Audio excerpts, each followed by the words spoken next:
Vamos iniciar hoje o conteúdo de análise de gráficos, certo? O que eu vou passar aqui meio que é uma introdução, certo? Esse conteúdo em si, para fixar, a gente resolve questões, né? Questões principalmente que caíram no Enem. Até porque é um conteúdo que cai bastante no Enem. Então eu vou meio que só fazer uma introdução breve aqui de algumas partes, certo?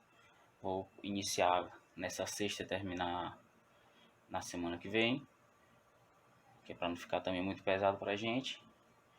Então vamos lá. Então o primeiro gráfico que a gente vai falar, o tipo de gráfico, é o gráfico de setores, né? Ele também é conhecido como gráfico de pizza, né? Que lembra uma fatia de pizza aqui, as divisões do gráfico.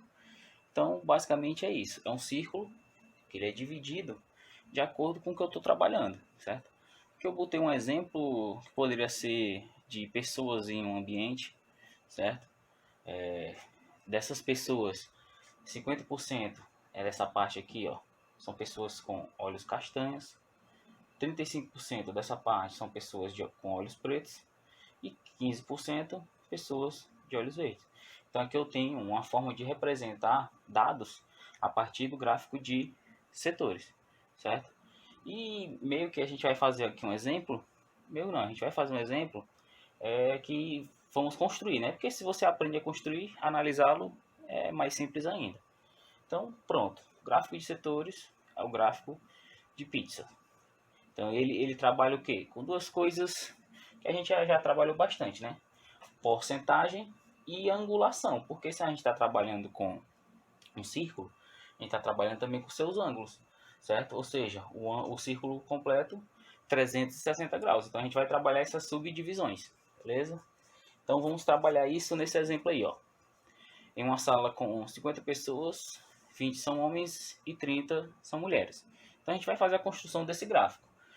Mas para isso a gente tem que saber tanto a parte de porcentagem e também a angulação. Então vamos lá. Primeira parte de porcentagem, né? Que é bem simples. Os homens equivalem a 20 de 50. Ou seja, isso aqui equivale a quantos por cento? Equivale a 40%, né? Logo, as mulheres equivalem a 30 de 50. Ou seja, isso aqui equivale a 60% do total. Então a gente já tem a porcentagem. Então vamos ver agora a angulação de cada um. Então vamos lá. Para trabalhar com essa angulação, a gente vai trabalhar com a famosa regra de 3, certo? Se eu fosse trabalhar o gráfico todo, no total teria o quê? 50 pessoas, ou seja, essas 50 pessoas equivalem a quanto? A 360 graus, certo? Ou seja, 20 pessoas equivalem a quantos graus? X. Então vamos fazer aqui. Então, 50x, né, é igual a 20 vezes 360. 2 vezes 36 dá 72. Acrescenta os dois zeros. Então pronto. 50x igual a 7.200. Então x vai ser 7.200 dividido por 50. Ou seja, isso aí vai dar 144. Então, equivale a 144 graus.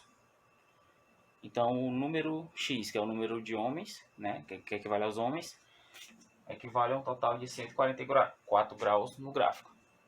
Então, o total das mulheres é o restante, né, para 360. A gente faz a subtração aqui. Menos 144. 216 graus.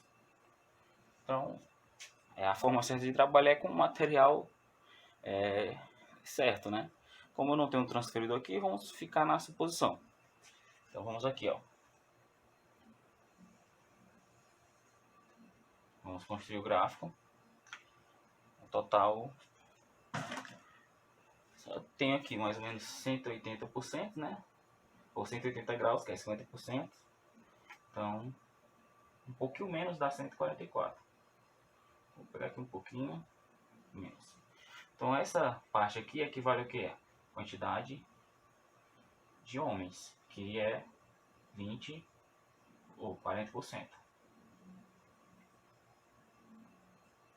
E das mulheres equivalem a os homens e mulheres que equivalem a 60%, certo? Então, um gráfico bem simples, né? Só duas variáveis, né? Que são os homens e mulheres. Então, mas basicamente é isso. Trabalhando a construção de um gráfico de setores, eu vou trabalhar com porcentagem e também com angulação, que é para ter uma estimativa visual, né? Bem melhor. Porque eu poderia construir um gráfico aqui, ó. Certo? Bem pequeno aqui, só para ver. Dizer que isso aqui, ó, equivale a 60% e isso aqui a 40%. Mas se a gente fosse ver aqui direitinho, né, tá mais ou menos na metade, equivaleria a 50% cada, né? Mas visualmente não tá bom para mim isso. Ou seja, para ficar tanto as informações e tanto visualmente bom para quem está observando, é bom trabalhar também a angulação, certo? Então vamos falar agora sobre o gráfico de linhas.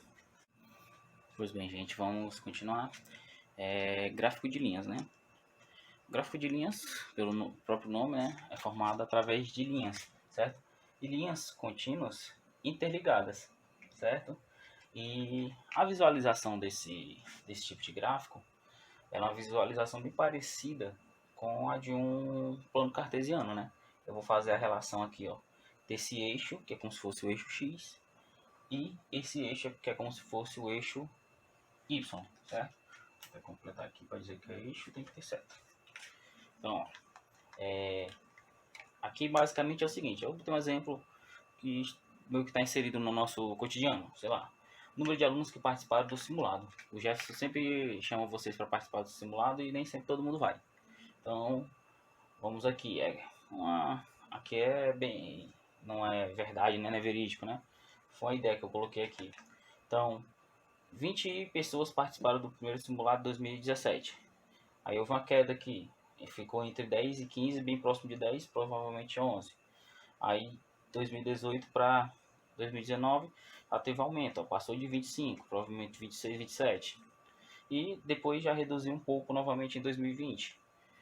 Já passou aqui, está entre 20 e 25, provavelmente 24, 23, certo? Aí isso aqui é um gráfico de linhas. E esse gráfico de linhas ele pode ser de dois tipos.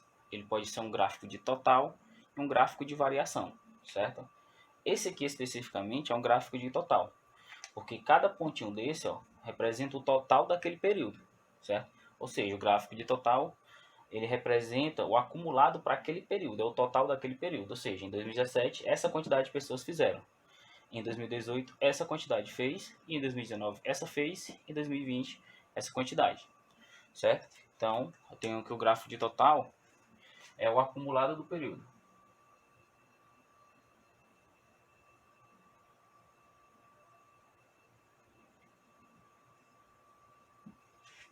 Certo? Então, acumulado naquele período. Agora, o gráfico de variação, o ponto marcado representa o quanto variou aquela quantidade referente ao período passado. Ou seja, vamos supor que aqui é um gráfico de variação, certo? Não é, só supondo. Isso quer dizer o quê? 2017 está marcado 20, isso quer dizer o quê? Que em 2017 houve uma variação de 20 pessoas com relação ao ano anterior. Vamos supor, se no ano anterior tiveram 60 pessoas que fizeram a prova, o simulado, em 2017, como foi 20 a mais, né? 60 mais 20, 80, certo? Aí aqui, vamos supor que está em 10 aqui, ó. De 2018 para 2017, aumentou 10. Então, de 80 passou para 90. Ou seja, vai indicar a variação com relação ao período anterior. E esse é o único tipo de gráfico de linhas, né, que eu posso ter valores aqui negativos. Isso representa o quê? Todos os valores aqui acima é sempre um aumento. Quando tiver o gráfico lá embaixo, houve uma redução, certo? O que é que eu vou fazer? Eu vou fazer dois gráficos agora. Um de gráfico de total, outro gráfico de variação, para vocês entenderem mais ou menos como é que fica. Mas o gráfico de variação é o quê? É a variação, representa a variação em relação ao período anterior.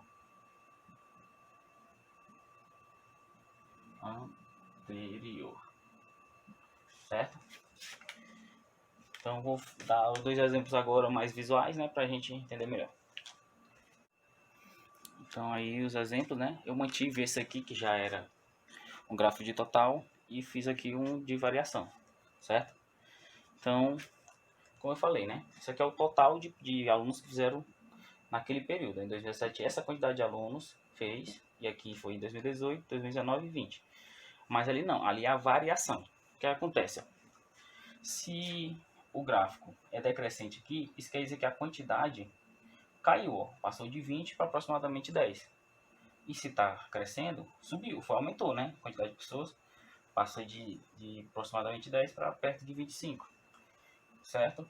Mas não necessariamente o gráfico ser decrescente ou crescente aqui indica aumento ou diminuição. O que vai indicar o que é aumento e o que é diminuição é a posição do ponto. Se o ponto está acima aqui, ó, desse eixo, teve aumento. E se estiver abaixo do eixo, teve redução, certo? Então aqui, ó, a variação do número de alunos que participaram do simulado. Então, 2017 com relação a 2016, houve um aumento de duas pessoas, certo? Aí não necessariamente a gente precisa saber a quantidade de pessoas que fizeram aqui. Eu poderia colocar, mas não necessariamente. Aí em 2018, houve o quê? Houve uma redução de uma pessoa menos fez com relação a 2017. Aí em 2019, 4 pessoas fizeram a mais em relação a 2018, certo? E em 2020, 3 pessoas fizeram a mais com relação a 2019, ó. Aí presta atenção aqui, ó, de 2019 para 2020 o gráfico é decrescente. Mas isso não quer dizer uma redução no total de pessoas, porque houve um aumento, ó, de 2020 para 2019 houve um aumento de 3 pessoas, certo? Esse gráfico aqui, quando ele decresce ou sobe, não indica necessariamente que está havendo aumento ou diminuição. O que vai indicar isso é a posição, se está acima do eixo ou abaixo do eixo. Esse aqui não. Se for decrescendo, vai ter diminuição. Se estiver subindo, é aumento. E esse caso aqui não vai ter valores negativos, certo? Que vai ter uma quantidade mínima de zero, né? Que é um total. E infinitamente, né? Para cima. Então é isso. Então eu vou dar uma ideia aqui bem simples, né? Bem prática dos tipos de gráficos de barras que podem aparecer, certo? E depois eu passo a atividade. Então, gráfico de barras, como o nome já diz, né? Formado por barras. Esse gráfico pode ser vertical, com as barras verticalmente, ou horizontalmente, certo? Em ambas, a gente vai fazer aquela relação, né? Como se fosse com um plano cartesiano. Os dados daqui, ó, desse eixo com os dados desse, certo? Sempre vai ter uma ligação aqui, ó, com algum valor, certo? Ou com alguma informação. Beleza? Aqui é a ideia igual, só que eu vou analisar desse dado para cá, ó. Sempre vai ter alguma informação aqui, algum mês, sei lá, algum ano, 2009, 2010, 2011. Aí vai ter algum valor aqui, ó. Eu vou fazer essa relação, certo? E esses gráficos também pode ter mais de uma entrada, gráficos de dupla entrada, tripla entrada, certo? O que seria isso? É que nesse gráfico apresenta mais de uma informação, certo? Que nem aqui, ó, é um gráfico de dupla entrada. Eu poderia dizer, ó, que esse primeiro aqui, ó, primeira barrazinha, né? Esse primeiro equivale ao número de mulheres, né, ou de homens, e esse segundo equivale ao número de homens ou mulheres, né? Aí seria um gráfico que estaria dando duas informações com relação à primeira, com relação às mulheres, e segundo, com relação aos homens, certo? Em 2 meses diferentes. Poderiam ter até mais, né? E por último, para concluir essa primeira parte, o gráfico de barras também pode ser atribuído valor, a ele pode ser atribuído valores negativos, certo? Às vezes quando a gente fala de variação de alguma coisa, pode ter tido um aumento ou ter tido uma queda, né? Exemplo, sei lá, a Ibovespa, a bolsa lá de São Paulo, né? Ela pode ter um dia com alta e um dia de queda. Então, vai estar, tipo aqui, 5 de agosto, 6 de agosto, 7 de agosto, 8 de agosto. Aqui ela teve alta, depois teve uma queda, depois uma alta novamente e mais uma queda. Então, o gráfico de barras também pode representar valores negativos, certo? Então, eu vou falar agora sobre um tipo de gráfico de barras que é bastante utilizado, que é o histograma, certo? Vou explicar para vocês como é que funciona. Então, continuando, temos aí um tipo especial de gráfico de barras, né? Ele é bastante usado na estatística. Como a gente vai já entrar nesse assunto, ele pode aparecer bastante, certo? Então, o histograma, ele é um gráfico de barras que ele é bastante usado em intervalos de classe. Como assim? Quando o que eu estou trabalhando não é um número específico, é um intervalo entre dois valores, certo? Que nem aqui esse exemplo, ó, médias do terceiro ano. Eu tenho aqui um histograma que está falando o seguinte, ó, aqui ó, o gráfico aqui, essa parte representa os alunos que tiveram notas de 0 a 2, nessa parte de 2,1 a 4, nessa parte aqui ó, de 4,1 a 6, aqui de 6,1 a 8 e de 8,1 a 10. Então analisamos a informação. Quantas pessoas tiraram de 0 a 2 pontos? 2 pessoas. Quantas pessoas tiraram de 2,1 a 4? 4 pessoas. Quantas pessoas tiraram entre 4,1 e 6? 3 pessoas. Quantas pessoas tiraram entre 6,1 e 8? 2 pessoas. E quantas pessoas tiraram entre 8,1 e 10? 6 pessoas, certo? Então é assim que se analisa um gráfico de histograma, certo? Que também é um gráfico de barras. Então ele trabalha sempre com classes, né? Intervalo de classe. Então sempre vai ter dois valores aqui, ó. E também a gente pode fazer a construção, né? Para fazer a construção a gente escolhe qual o intervalo que vai ter essa classe, né? Eu poderia, como aqui eu tenho só 5 tipos de notas, né? Ou tirou 0, ou 2, ou 3, ou 7, ou 9. Poderia trabalhar de 1 em 1, quem tirou entre 1 e 2, entre 2 e 3, certo? Poderia trabalhar quem tirou de 2 em 2, né? Entre 0 e 2, entre 2 e 4, por aí vai. Eu vou fazer o mais simples possível. Eu vou de 0 a 5 e de 5,1 a 10. Então eu vou ter aqui, ó. Então eu vou contar aqui. Valor 1, 2, 3, 4, 5, 6, 7. Espero que dê, né? Acho que não dá mais de 8, não. Acho que não. Então vamos lá. Vou trabalhar de 0, certo? A 5. E de 5 a 10, certo? Tá aqui, ó. 0 a 5. E aqui de 5,1 a 10. Então vamos construir, né? Quantas pessoas tiraram entre 0 e 5? Ó? Tirou 0, 2 e 3. Ó. Então 2 mais 1, 3, mais 3 dá 6. Então vai ser aqui até o 6. Ó. Construção dele. Certo? E quantos tiraram entre 5,1 e 10? 6 também, né? Vou fazer o seguinte, vou aumentar um valor aqui para não ficar igual, né? 50%. Aí vai ficar só duas retas aqui, ó. Aqui então passou a ser 7, né? Então vai ser aqui assim, ó.